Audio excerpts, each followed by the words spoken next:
Olá, minha gente do SEB, tudo bem? Meus meninos e meninas, estamos aí na área com relação ao assunto do bloco 2 da parte da evolução, ligado a evidências evolutivas, para a gente dar continuidade. Né, vocês vão ter ainda mais 3 tipos de vídeos especiais falando sobre teorias evolucionistas, depois o outro que vai falar sobre a origem da vida. Tá? Mas é importante que vocês sempre assistam esses vídeos de ordem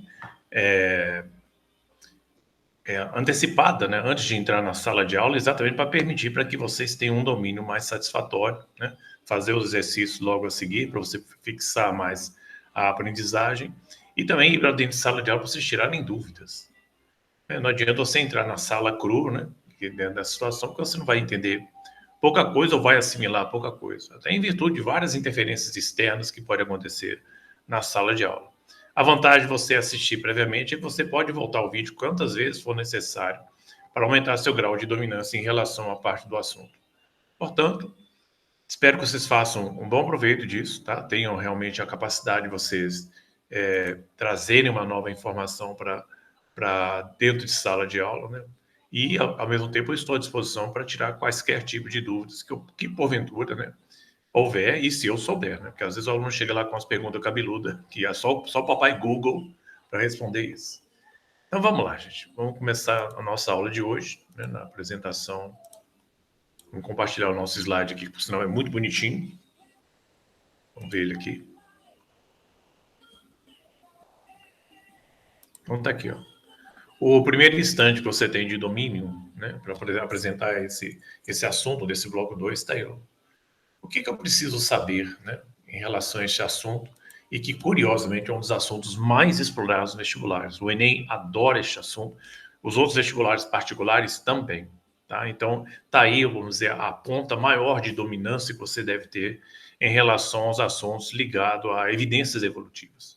A maioria dessas evidências vão ser colocadas aí para vocês no sentido de mostrar que a parte dos seres vivos sofrem transformações em relação ao tempo.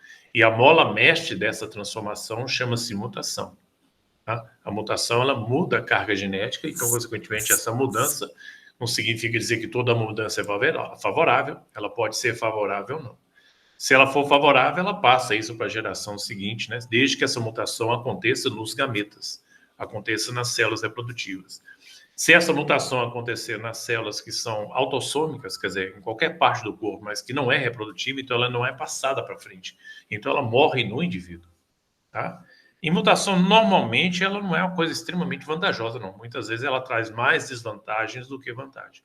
Mas quando ela é vantajosa, a própria espécie dá um salto, vamos assim dizer, quando ela é submetida à prova, né, de novos ambientes, pressões novas de adaptação, que a mola mestre também, que é outro elemento que faz muitos seres vivos estarem constantemente numa cobrança, né, em relação à sobrevivência dele no meio e à sua capacidade de adaptação.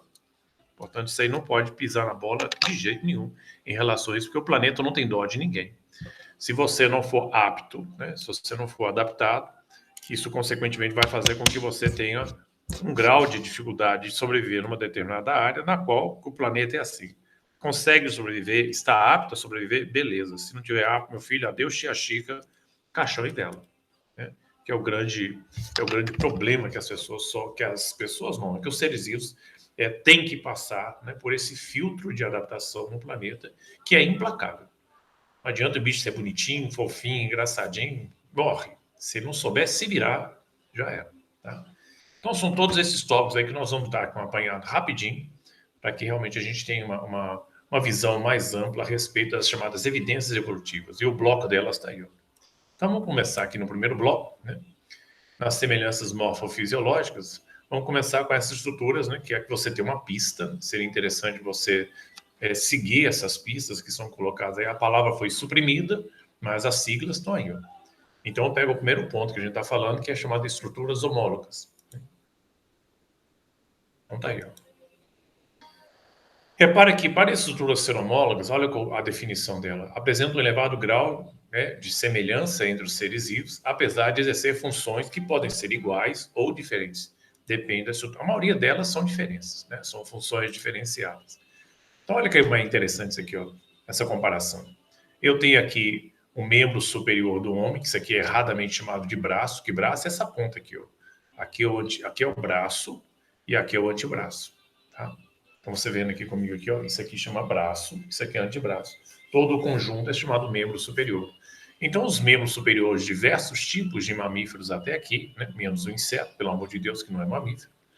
Você tem aqui todos eles um processo comparativo, né, que essa é a anatomia comparada disso aqui.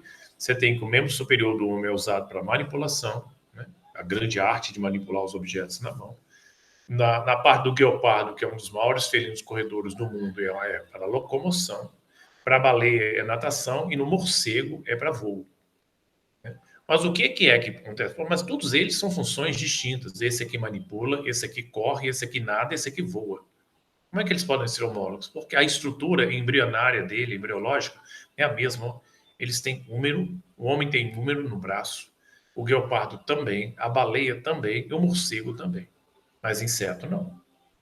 Tá? Aqui você tem rádio e una. Né? O rádio é onde você tem um dedão, chamado antena do rádio, ligou que você tem um rádio, e a una são os ossos do antebraço. Todos eles têm rádio e una. Tá? E também tem a região dos ossos da mão e dos dedos. Né? Então você tem que os efeitos aqui, nós somos aqui na situação que são palmeados. Né? Aqui você tem que os felinos, eles são digitígrados, eles locomovem a ponta dos dedos. A baleia, no caso aqui, é natatória, e a parte do morcego, ele tem os dedos extremamente longos, envolvidos com uma membrana que lhe dá a capacidade de uma asa para voo. Mas, apesar de terem funções distintas, eles têm a mesma origem biológica, por isso que eles são chamados estruturas homólogas.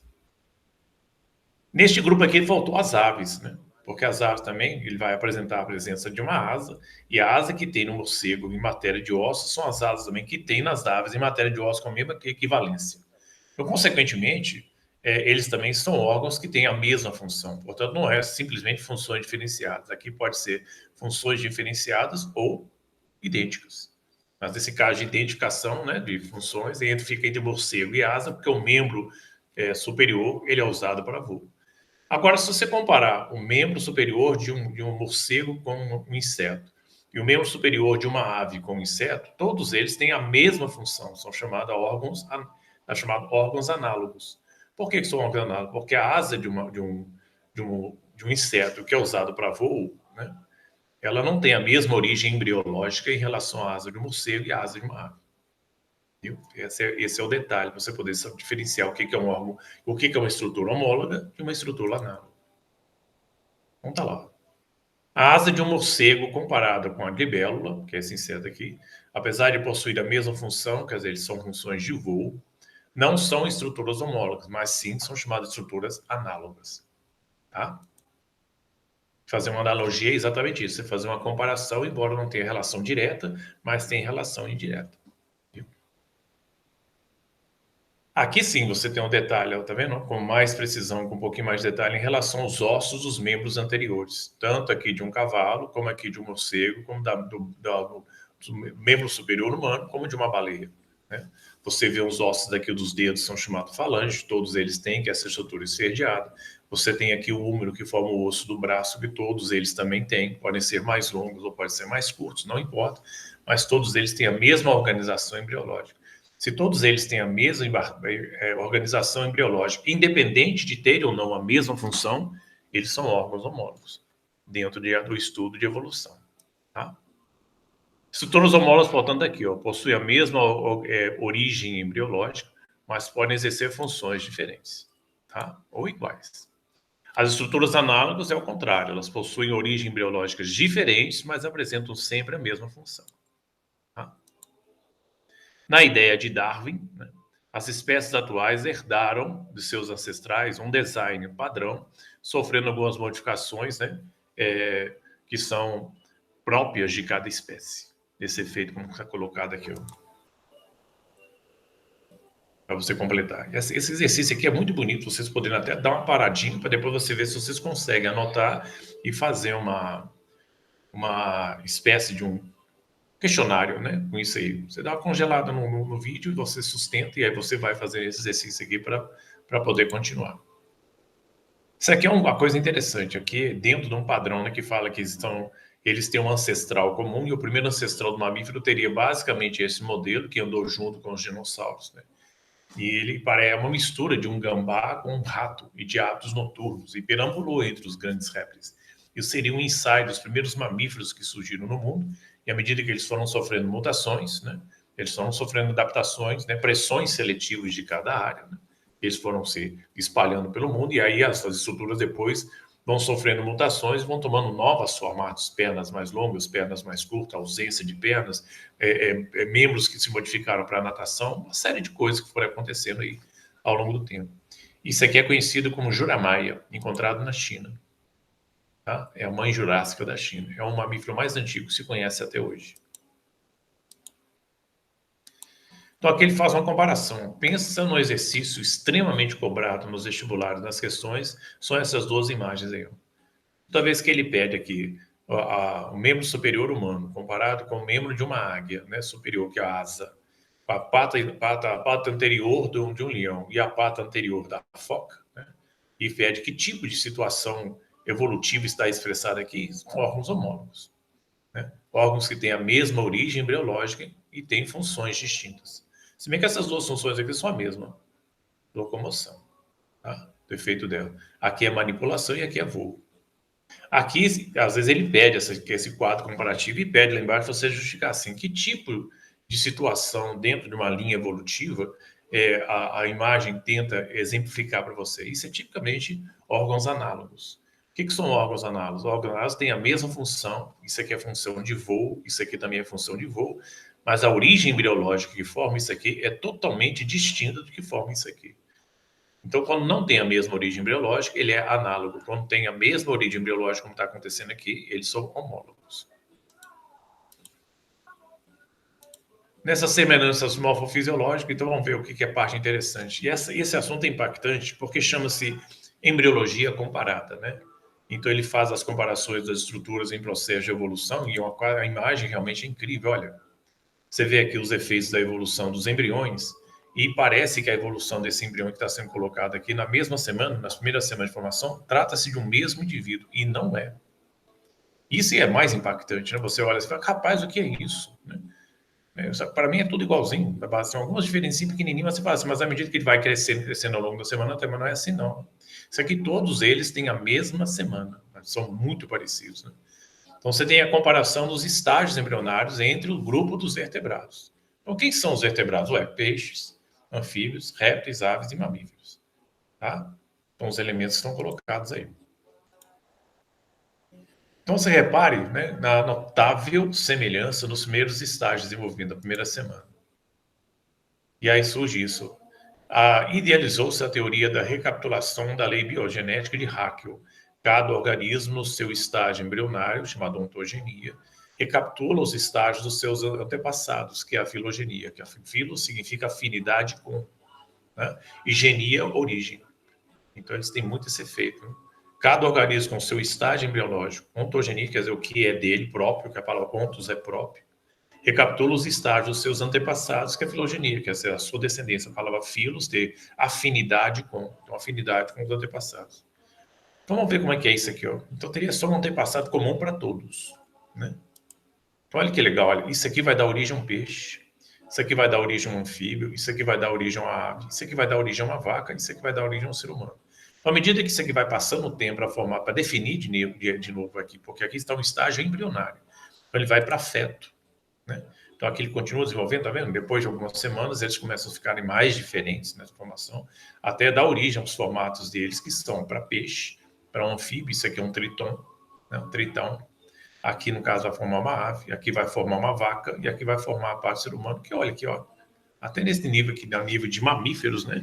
A semelhança entre eles no processo evolutivo é extremamente alta, né? No que é colocado. A irradiação adaptativa parte de uma situação que é interessante. É um caso, né, de estruturas homólogas que não desempenham a mesma função. Fala-se de divergência evolutiva. Né? Então, você tem que as estruturas homólogas ser o quê? O desenvolvimento do bico das aves, mas cada bico de ave com uma função especial.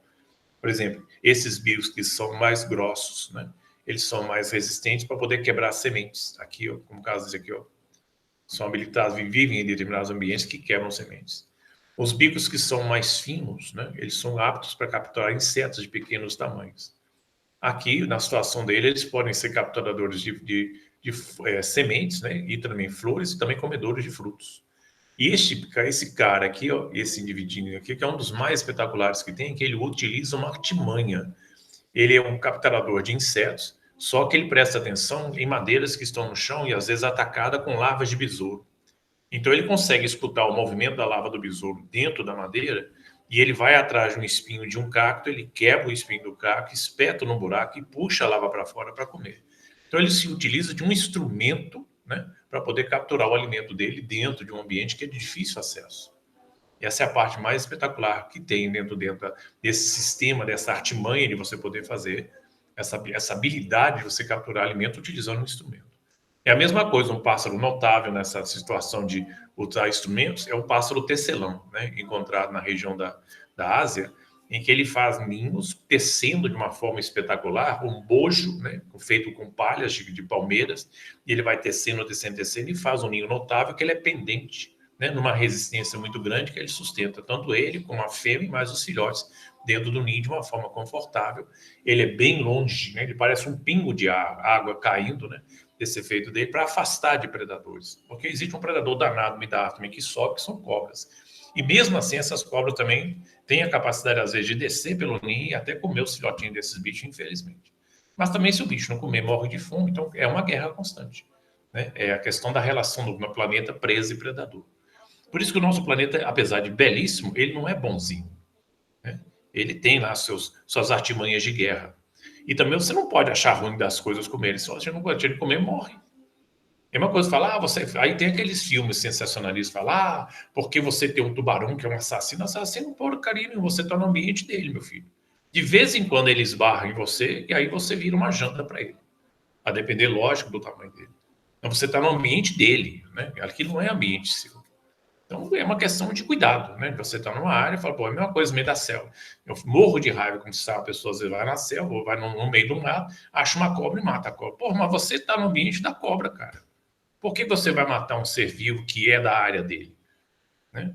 E você não deve matar, pensar que cobra, né? Já começa uma questão até religiosa, que fala que a serpente é o diabo. Já começa esse estigma que a prova que a cobra sofreu de relacionar a serpente como se fosse o próprio Satanás, né? Do efeito que é colocado ali. Então, o bicho já recebeu uma culpa que não é dela, né? No histórico bíblico. Então, esse efeito dele, além do mais, assim, o bicho é benéfico, a gente só é benéfico. Tanto é que toda vez que o homem começou a fazer interferência no ambiente para tentar eliminar os bichos, só sofreu pancada, só fez cagada, né, dentro dessa expressão. Isso começa com relação à Irlanda, né, porque o país lá tinha um incidente de acidentes de cobras venenosas muito grande. Então o governo incentivou a pagar $1 para cada tipo de cabeça de cobra que a pessoa matava. O resultado, eles mataram tudo. Cobras boas e cobras ruins, cobras não venenosas. Não demorou 3 meses, o país teve que importar cobra. Porque o país explodiu em populações de roedores, com as suas ações de rato, e começou a disseminar a doença para a cidade toda. Perdeu grandes silos de armazenagem de grãos, aquela tudo atacado com uma população incontrolável de roedores. Ué, o que aconteceu? Ué, não tem as serpentes para poder comer, porque eles são predadores naturais de ratos. Então, essa falta de controle, simplesmente a população deu uma explosão desgraceira e contaminou a cidade toda.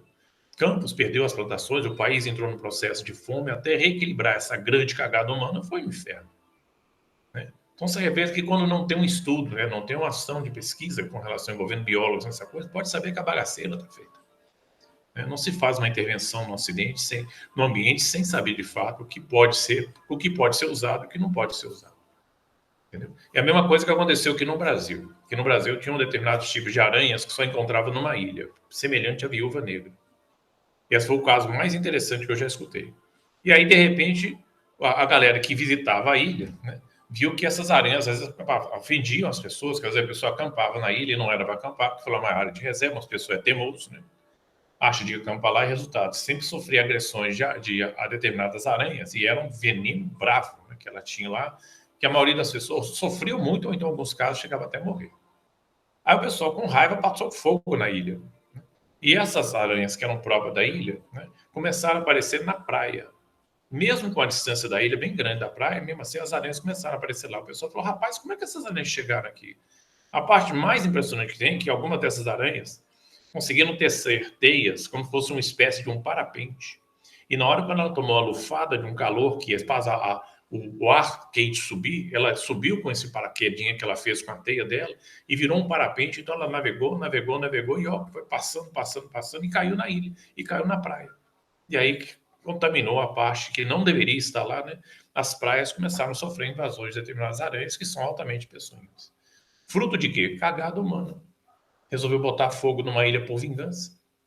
Então, moço, é complicado, viu, esse negócio aí. Quando você não tem um conhecimento, né, do detentor de determinados conhecimentos, a besteira humana é muito grande, viu? Esse ponto aí.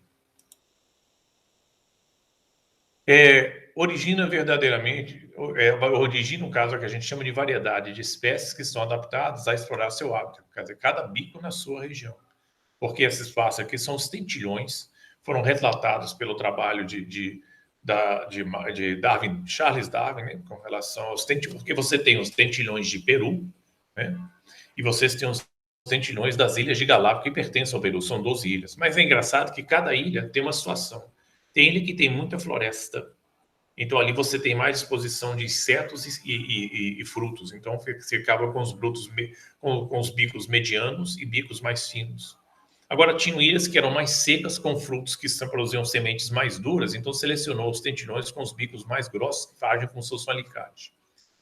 E ambiente que você tinha insetos, né? Mas era um ambiente também seco, mas muita cactácea, favoreceu principalmente esse danadinho aqui, ó, com a habilidade de quebrar um espinho de um cacto e utilizar essa ferramenta para capturar insetos no chão, principalmente os que estavam socados em troncos de árvore, que eram larvas de besouro. Então, cada realidade condicionou um comportamento diferenciado desses bichos. É o senso de adaptação que está em jogo aí. Isso é o que a gente chama de radiação adaptativa, parte de um mesmo ancestral comum. E esse ancestral comum vai depender das pressões seletivas que vão acontecendo. Quer dizer, para acontecer essa variedade de bico, lógico que esses ancestrais comuns foram sofrendo mutações, elas foram se acumulando. E essas mutações que foram acumulando nessa população foram colocadas à prova em cada ambiente de ilhas diferentes onde eles estavam situados. Então, consequentemente, a ilha selecionou aqueles que estavam mais aptos a sobreviver de acordo com as condições locais. O resto que não tinha condição, ou migraram para outra área, ou simplesmente morreram de fome.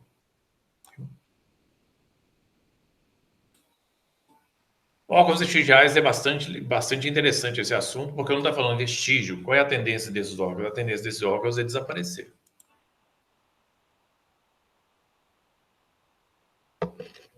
Olha como é que é engraçado os órgãos vestigiais humanos.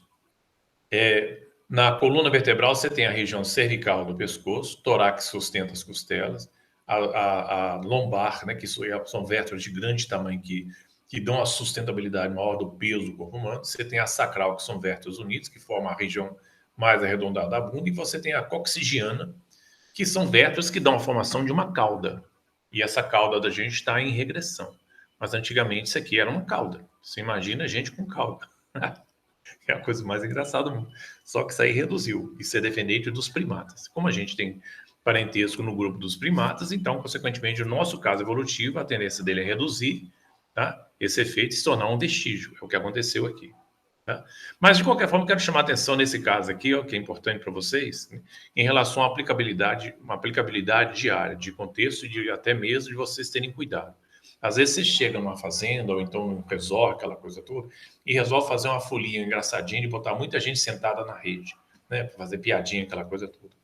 E a rede às vezes não aguenta o excesso de peso, né, por exemplo, a própria leviandade do pessoal de querer fazer farra em cima daquilo, fazer engraçadinho, e bate com isso aqui no chão, meu filho, isso aqui é uma dor miserável.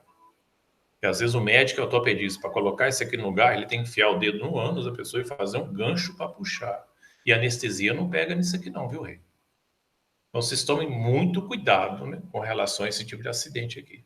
Tá? Até mesmo skatista, aquela coisa toda que vai fazer gracinha, que tem essa que fica de manobra radical, aquela coisa em cima daqueles ferros, e erra a posição e bate com isso aí, meu filho.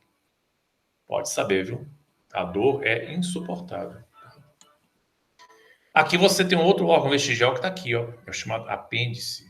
Ele está na porção final do intestino delgado, com o início do intestino grosso, então essa região daqui ele tem essa estrutura que era maior nos animais que são herbívoros, consequentemente ele forma um alongamento do intestino bem mais expressivo, como o caso dos coelhos, né, essa coisa toda que é bem maior, e é uma área de fermentação, que como esses animais comem muitas fibras, as fibras são de difícil digestão, ele precisa de mais tempo no aparelho digestivo, tá, para que ele possa ser atacado pelas bactérias que estão nesses locais, comem, né, elas digerem o efeito dele, e aí ela consegue absorver melhor os alimentos. Fibras para a gente, né, que a gente, quando você come vegetais, como legumes, frutas, que são de natureza mais fibrosa, elas funcionam como se fosse uma vassoura, ela vai varrendo, vai varrendo, vai varrendo isso aqui, vai trazendo ao longo do intestino grosso e vai formando as fezes e dá volume fecal, para você fazer umas fezes mais pastosas.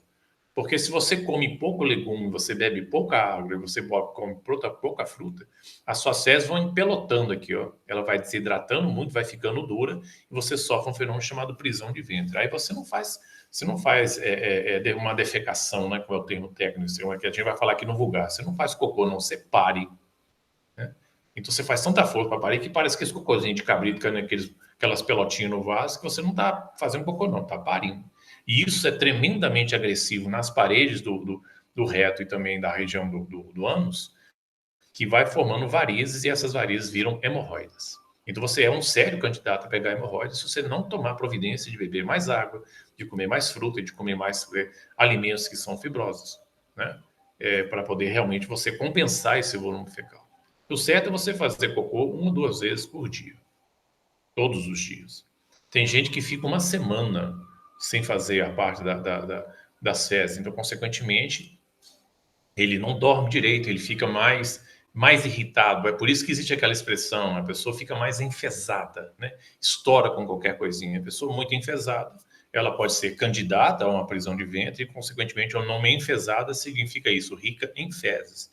Então, isso estufa a barriga, dá, consequentemente, mais gases, aquela coisa toda. Então, isso é uma questão de educação mesmo. Educação alimentar. Tem que beber mais água durante os dias, tá? Tem que comer mais alimento fibroso, tem que comer mais e diminuir principalmente ambientes que são de massa, porque a massa reduz, ela resseca muito esse alimento. Principalmente a parte de biscoito, de bolo, essas coisas todas que dá um efeito de um ressecamento mais expressivo, tá? Aqui você tem uma outra estrutura também que é um órgão vestigial, que é ligado aqui, ó.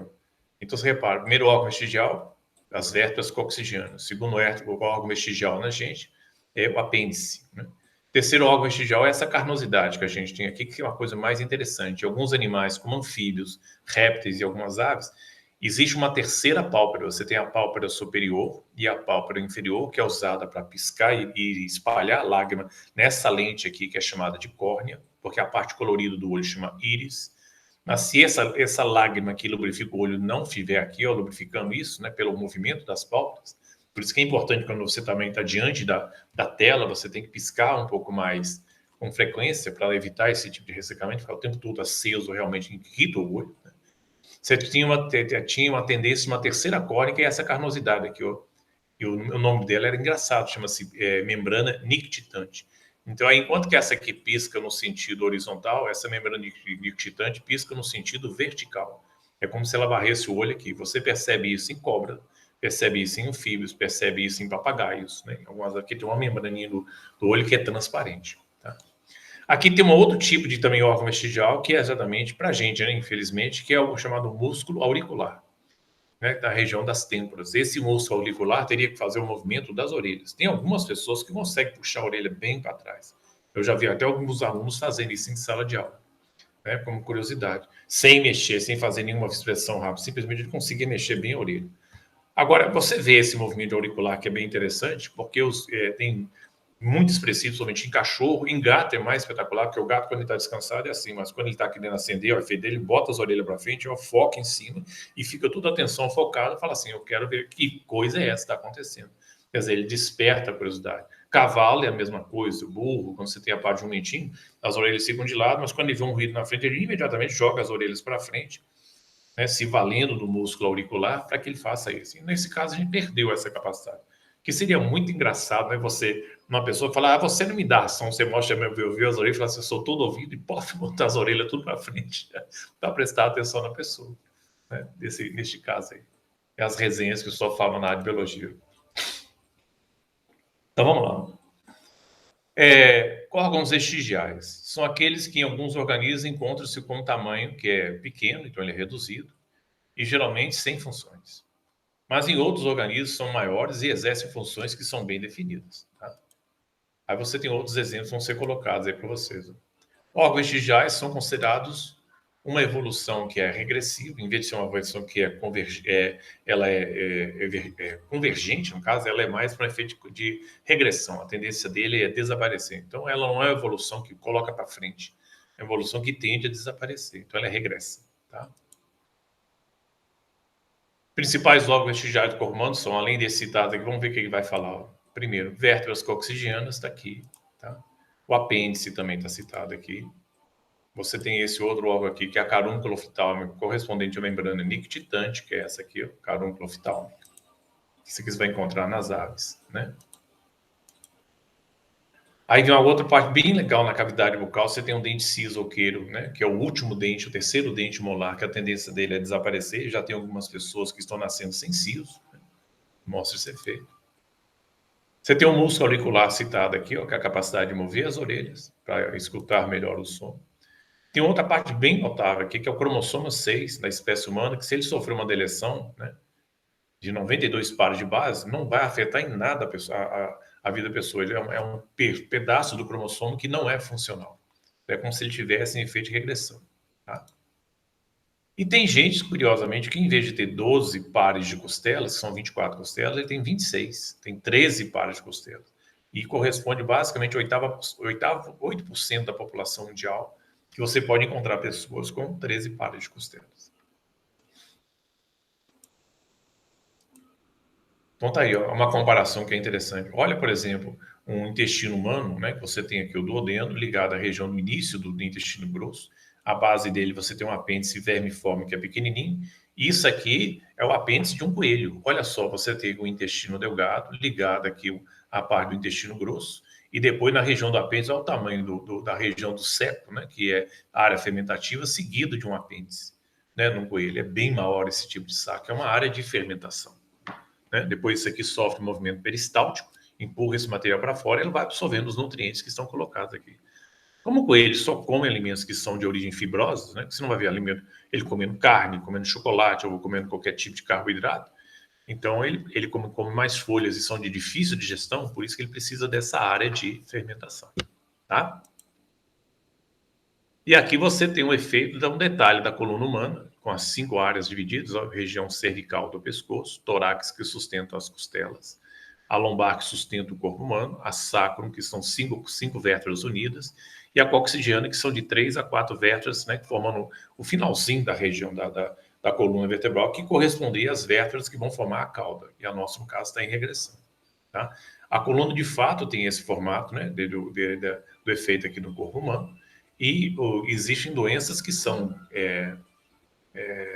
problemas de ordem de coluna. Se ele tiver, por exemplo, um desvio muito grande aqui dentro, ele fica corcunda. Se ele tiver um desvio na região lombar, ele fica com chamada lordose, né? Fica com o bundão espetado e a coluna muito voltada para dentro. E aqui só pesa muito as costas dele. Existe outro caso que muitos alunos apresentam, é desvio lateral da coluna, que chama-se escoliose, que parece uma forma de um S. Né? E também dói demais, incomoda demais o aluno. Que é problema de postura, viu, gente? Nessas convergências adaptativas daqui, ó, resultado de adaptação de grupos de organismos, né, de espécies diferentes no mesmo habitat. Esse caso, essa questão é uma das mais quentes em relação à área do Enem e também dos vestibulares. Olha como é que é engraçado isso aqui, ó.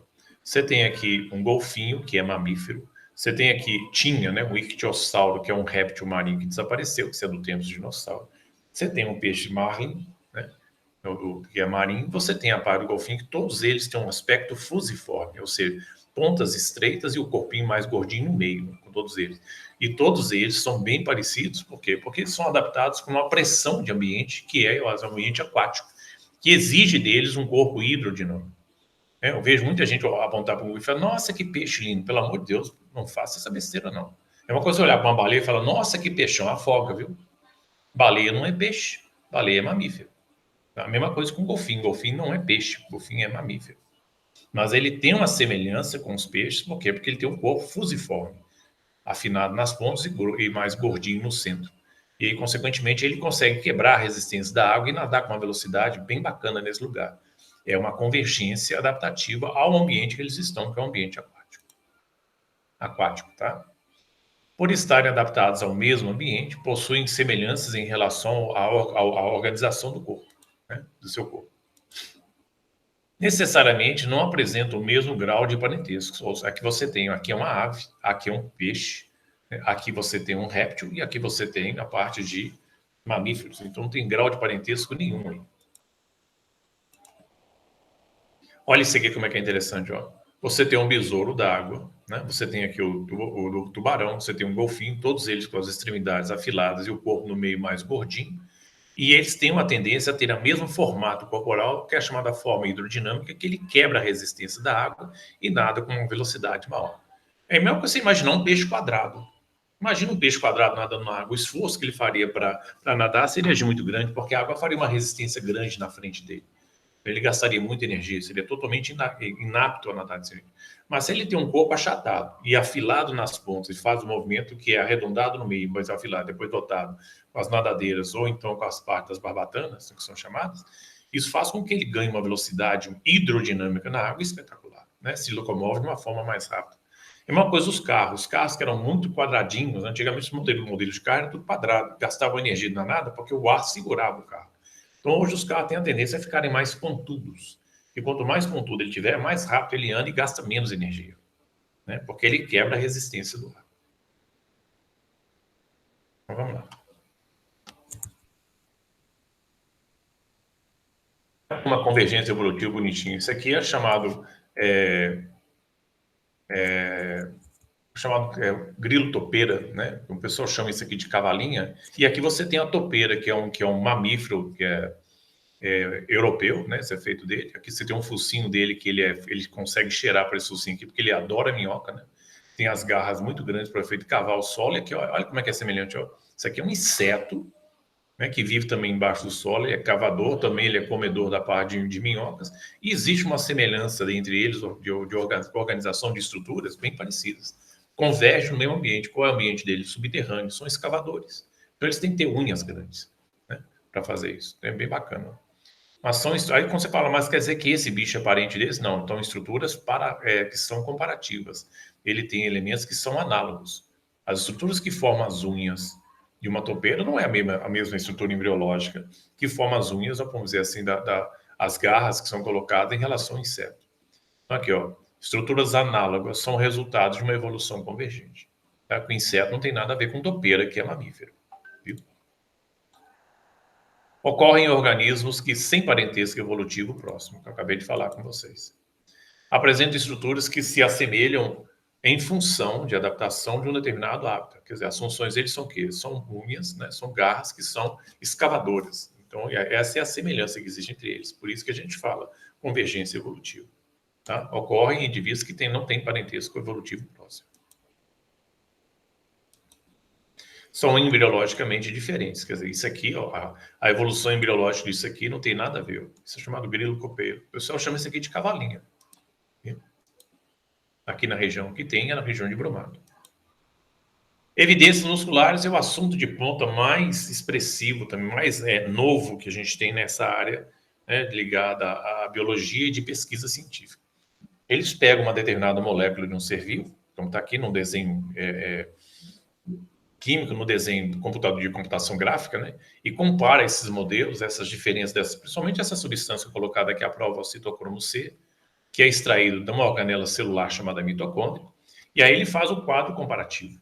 Né? Ele pega o citocromo C de um homem, compara com de um chimpanzé, compara com um mico, compara depois com uma galinha, compara depois com um coelho, compara depois com um cachorro, e vai vendo as semelhanças, as diferenças que existem entre eles. Então a regra é essa. Quanto mais parecidos os citocromas for de uma espécie com a outra, mais aparentados evolutivamente eles são. Então, se eu comparar, por exemplo, a mitocôndria do homem com a mitocôndria do chimpanzé, são tremendamente parecidos. Mas se eu comparar com o do bico, tem algumas diferenças. O grau de semelhança é expressivo, mas existem algumas diferenças. Então, já mostra que ele é mais afastado evolutivamente. Se eu comparar com o de um coelho, é mais afastado ainda. Se eu comparar, por exemplo, vamos dizer, com uma ave, também tem um grau de afastamento expressivo. Então, e você parar, por exemplo, mitocôndria do homem, citocroma C, comparado com o citocroma C de um peixe, ele tem mais elementos que são distantes, mais detalhes químicos diferenciados que mostram que o grau de parentesco entre eles é mais afastado.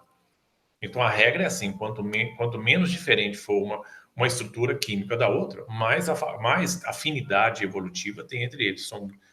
São parentescos mais próximos. Tá? A regra é essa.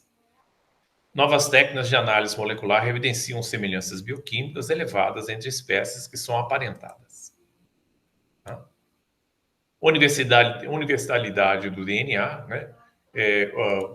Isso é chamado de origem comum de todos os seres vivos, que isso mostra uma coisa bem bacana também, quando você mexe com o efeito de DNA. Você tem, nessa parte, quando a gente viu biotecnologia, né, dessa ação apresentada para a gente, ele tem, assim, o DNA tem uma linguagem universal. Desde os vírus, bactérias, fungos, protozoários, plantas e animais, essa galera toda envolvendo aí, todos eles têm o mesmo tipo de organização DNA. Tem adenina, timina, guanina e citosina na sua constituição. E RNA tem adenina, uracila, guanina e citosina na sua constituição. Essa linguagem é universal. Então, esse padrão mostra que realmente existe dentro de uma linha evolutiva padrão também na espécie, nos seres vivos, né? Mostra que tem origens em comum.